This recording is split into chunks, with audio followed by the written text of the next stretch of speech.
Dragon's Dogma is an older RPG based in Gransees, a mythical land full of creatures such as dragons, griffins, and goblins. And the only way to combat them are swords, daggers, or even magic. But has the game stood the test of time? Is it up to par with the gameplay standards of today? Well, hang tight and I will let you know.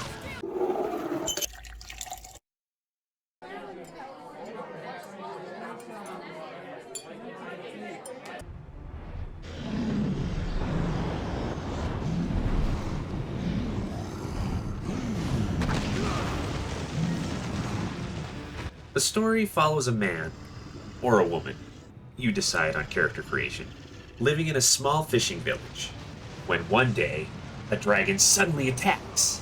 Your character tries their best to defend the village against the dragon, and is ultimately bested. But, the dragon senses something in the protagonist, and decides to take their heart, making them an Arisen. In Dragon's Dogma, Arisen are individuals destined to fight the dragon. Honestly, I thought it was kind of odd for the dragon to fight something and think, hey, I want to fight them after they bulk up a bit. I'm going to take your heart, so you have to come at me. But that's what happened. So, with a goal in mind, the Arisen takes up arms and leaves their home for adventure. Only my death will staunch the flood of destruction. A task still far beyond your means. If you would face me, seek me out, and I shall allow it.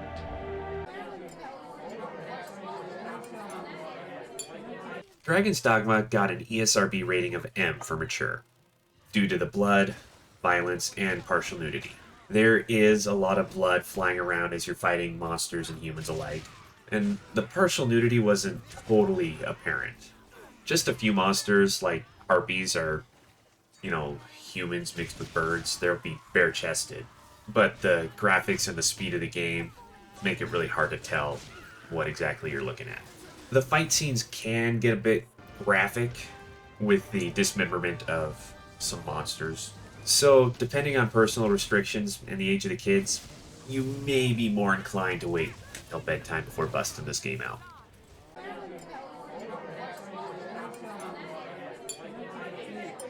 The game will start with an in-depth character creation.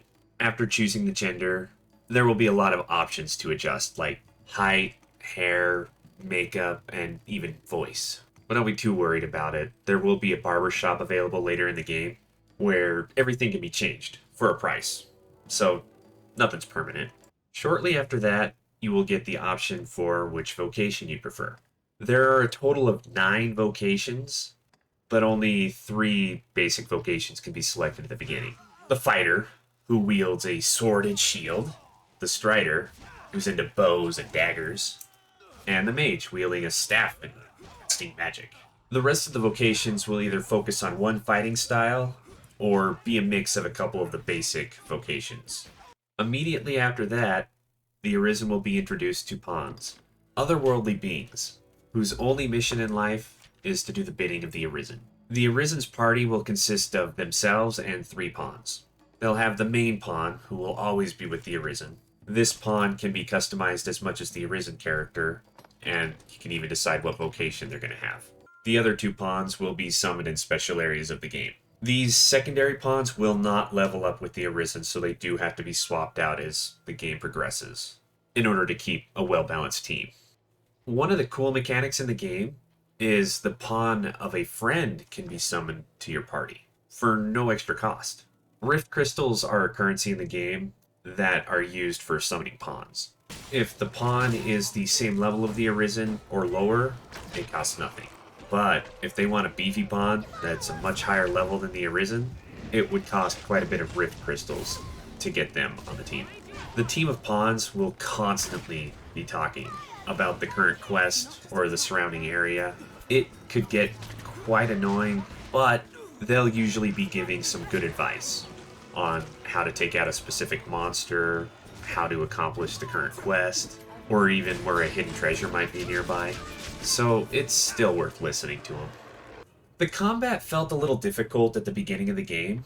When first starting out, there's not a whole lot of attacks that can be used. In order to learn more, the Arisen must fight to level up their knowledge in the given vocation they're currently in. As that levels up, they can use discipline, skill points basically, to learn new things. Each vocation has its own set of fighting skills, core skills, and augments. Augments can be equipped on the Arisen regardless of vocation, but the fighting and core skills are tied to their respective vocations. After a good understanding of the different skills and builds that could be made, combat got a lot smoother and fun. An interesting mechanic during combat in Dragon's Dogma is the ability to climb onto big monsters. Like a Cyclops, for instance. It's super effective to climb up its body onto its face, to start cutting off the tusks and stabbing it at its eye, causing it to collapse so everybody can just start hitting its face. The biggest issue I had with the game was the slow pace of traveling. I mean, don't get me wrong, there is a teleporting system in the game where you can teleport to major cities and wherever a port crystal is placed in the open world. Port crystals are a special item found in the game for a total of 10, but initially, getting somewhere on the other side of the world was very tedious. Enemies will stand in the way, making for some action on a long trip, but that too can be annoying if you really wanted to get to your destination. And a heads up, after the story is over, the game ends, forcing a New Game Plus if you'd like to keep playing. New Game Plus in Dragon's Dogma doesn't have a lot to offer in differences. A few new quests will be added with a lot of gold for a reward, and the character gets to keep all of the experience and items obtained in the previous playthrough. So it's a great opportunity to play with new vocations, or see the different outcome of some quests. Difficulty will not be increased in a New Game Plus. The only way to increase the difficulty would be to start a hard mode game. Doing so will start the story over, but the items and XP will still travel with the character. I absolutely loved Dragon's Dogma. It did feel like an older RPG, which isn't a bad thing. There's just a lack of friendly quality of life mechanics, which in turn made the game take a little bit longer than it should. Mostly just the slow travel. I think a mount of some sort would have made the game so much better. And at times it felt like the AI of the pawns wasn't quite up to par. For instance, if I really needed an elemental buff on my weapon for a specific fight, it was a crapshoot on whether or not I'd get it. But even though I have a few gripes about the game, I'm still throwing this on my top shelf. I may be done streaming it, but I'm not done playing it. The pull of this game is much stronger than the minor inconveniences. So, make sure you let me know your thoughts in the comments below. And if you like my review, hit that like and subscribe so I can see you in the next one.